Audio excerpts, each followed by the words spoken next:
All right, the 49ers obviously got back from New Jersey on Sunday night and took care of some business on Monday as they start to game plan, get ready to face the LA Rams this week. And so Kyle Shanahan had his typical Monday or day after game conference call with reporters. And I'll probably be jumping around a lot here. The number one thing, I guess, is, and some of you might scoff at this, but was asked about the injury to Michael Williams. By the way, it is an ACL, just like the 49ers said. Their initial diagnosis revealed. So he is out for the season. There was also some meniscus damage. So it wasn't just a clean ACL, but apparently the meniscus isn't the kind of meniscus injury or cartilage injury that would push the recovery date back a period of time. So the 49ers feel good about his ability to return to action next season.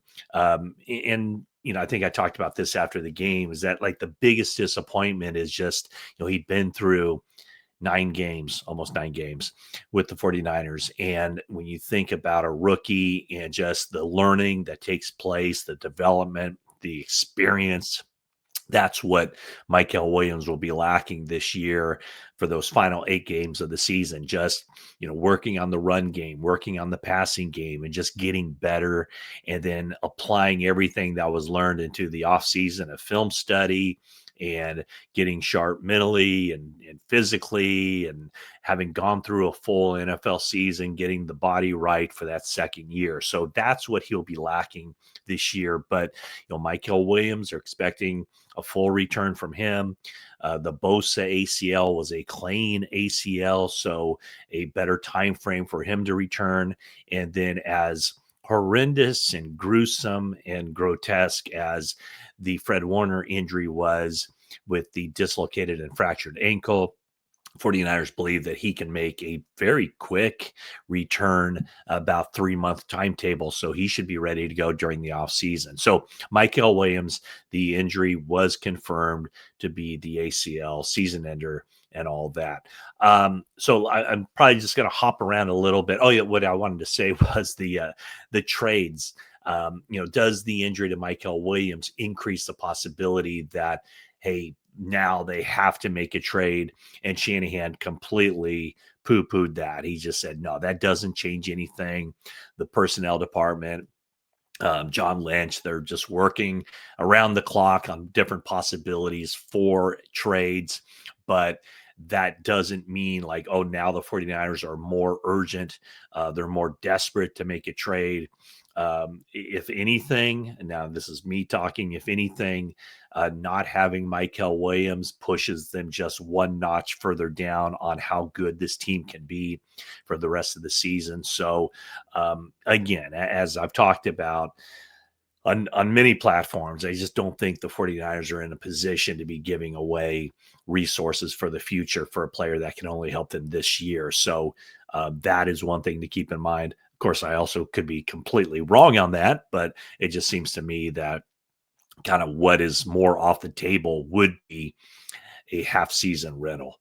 Okay, so let's just talk about the first off, the injury situation. Brandon Ayuk, by the way, they're not going to open the window for him. I know Kyle Shanahan created some headlines a couple weeks ago on that Friday before the Houston game, saying that there was a chance that the 49ers could open the window for him that next Wednesday. They didn't, and they're not going to do it this week either. So, I mean, it kind of goes along with what I've been saying, is just that there's this level of uncertainty about Brandon Ayuk, maybe even a level of mystery about where he is, how quickly he can get back out there, if he can get back out there. And I also, believe that once he is cleared, if he is cleared, or once the sides decide to open that practice window, he's still a couple weeks away. I think we've seen it now with Spencer Burford. They had him practice for a week before turning him loose. Same thing with Ben Bartch this week. I think there's a better chance that he'll be available to play in this game coming up after he had 1 week of practice. But I think with Brandon Ayuk being out for more than a year now, his injury was actually October 20th, 2024. So We're talking what, 52 weeks plus two, so 54 weeks, something along those lines. Okay, so Brandon Ayuk won't be back this week, and still very open ended for him. Ricky Pearsall, a better chance that he'll be back out there. Let's see, what did Shanahan have to say about Ricky Pearsall? He said, he basically said that, yeah, no, he's looking good. They couldn't put a time frame on what day he'll be available, so he's considered kind of day to day. As for Brock Purdy and where he is, yeah, I think there is the possibility that Purdy is back in action against the Rams on Sunday. He appeared to be getting close to getting a uniform and suiting up as a backup on Sunday against the New York Giants. Shanahan was asked about whether how well Mac Jones is playing impacts the time frame for Brock Purdy. And what Shanahan said is it's not related at all. And what he said was, this is Brock's team. When Brock is good to go and can play like Brock, there's no decision to be made. It's just nice that we can go through this with Brock with the uncertainty of the toe injury. And it's cool to have someone playing as well as Mac is. So again, when Brock Purdy's ready, he'll be out there. Shanahan did acknowledge after the game that this is something that's probably going to be plaguing him, throughout the season, as far as, he'll kind of always feel it, and nothing has been stated as to him as far as, surgery is needed at any point, but we'll see where that goes. Can I just give you my own personal experience with turf toe? Okay, just hang with me here for about 15 seconds. It was probably like 10 years ago. I was coming down the steps at my house and I missed a step and I lunged forward onto our little basketball court back there. And my right toe just kind of bent in backward and it was painful as heck. And I swear to you, there are times where I can still feel it like 10 years later. So it's not an easy injury. Yeah, you can get through it and learn to deal with it. And maybe in some cases, like with Joe Burrow, you can, you need surgery to deal with it, but, just rest helps. For certain. And so they're just hoping that whenever that time comes, when Brock Purdy feels like he has enough confidence to go out there, that he can function and function at a high level. Bryce Huff should be back in action on a Wednesday, coming back off the hamstring injury. Let's see here. Also, Jake Brindle, a chance that he can come back this week off of his own hamstring injury. Ben Barch with the knee injury. They opened the practice window for him last week. He made good progress. So this week, closer to being able to get out there and probably resume his left guard starting role. Now, Ben Barch started the first two games of the season. And when he sustained his injury, the rookie Connor Colby stepped in, started 6 games. 49ers finally just figured, you know what, got to get somebody else in there that's just not doing the job. And so Spencer Burford, coming off of IR, he suited up and started at guard. First start at guard, or first time I think he played guard in a game since the Super Bowl, the loss to the Kansas City Chiefs. So with Michael Williams out for the season, what does that mean? That means, more snaps probably for Bryce Huff when he's ready. By the way, Bryce Huff leads the 49ers 4 sacks. 49ers have only 11 sacks on the season in 9 games. Bryce Huff has 4 of them. And if Bryce Huff can get another 4 sacks in the final 8 games of the season, that 5th round pick that the 49ers are prepared to send to the Philadelphia Eagles, that'll become a 4th round pick. So the newcomers last week, Cleveland Ferrell and Keon White, both of those guys saw a lot of action. White, I think 33 snaps, Ferrell 18 sacks. So those guys will help fill that role for Michael Williams, guys who are, base down defensive ends who can move inside and rush the passer. What else do we got here? Those are some of the main things. Shanahan also talked glowingly about special teams on this day. that he said that he feels like special teams has gotten so much better, and certainly from where they were last year, but even from where they started this year.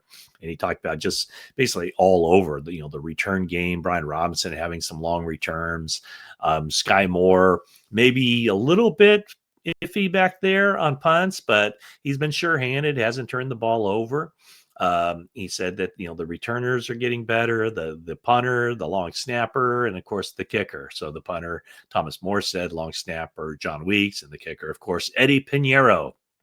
But one of the areas that he credited and talked glowingly about on special teams was just how everybody's kind of come together. And a lot of times when there's injuries on a team, that means that core special teams players then have to become the main players on offense or defense.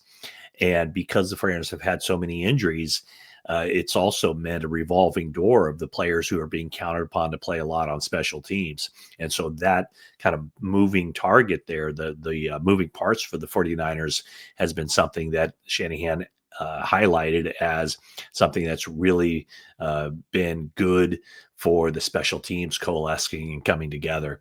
My colleague Jennifer Lee Chan said that at the game on Sunday in the Meadowlands at MetLife Stadium, a lot of 49er fans were there, and they were yelling at Eddie Pinheiro, we want you here forever, Eddie, that kind of thing.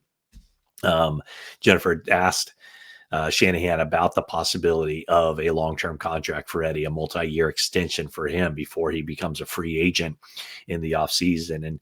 And Shanahan certainly didn't rule it out. It said he'd like to get all of his guys signed, but he says that's probably something that'll be discussions in the offseason. So he certainly seemed to allude to a situation where they're not close or they're not necessarily talking long-term extension at this point. So we'll see where that goes. My thought would be that Eddie would probably, or his representation would want a lot of money right now because he is hot. He hasn't missed a kick with the 49ers. He's been nails from all distances after missing the first extra point attempt. He's been really good from beyond 50 yards as well. So, I think the going rate for a good kicker now is about, I don't know, I think it's around $5 million a year. So that's probably what Eddie's representation would be looking for him to get, seeing how he's basically taken a position that was not real good for the 49ers and kind of given it a little bit of stability, maybe a lot of stability with how consistent he has been. So that is the update from Kyle Shanahan speaking to the media as the 49ers on a Monday kind of sort out the injury stuff. I guess it should be noted the Michael Williams injury was the only injury that was reported coming out of that game from the 49ers. Obviously, it was a big one. And now, after the surgery, whenever that takes place, he'll be in that training room and trying to get better in rehab, and along with Bosa and Fred Warner and anybody else who is going through those sorts of physical conditions, trying to get either back later this season or back to full strength for 2026. So that's the quick rundown after the 49ers 34-24 victory over the Giants, and now all pointing ahead. Everybody, all signs pointing ahead to what figures to be a very important, pivotal matchup, NFC West matchup, 49ers and the Rams, Week 10, Sunday at Levi Stadium. So thanks for watching this video, and that is it for now.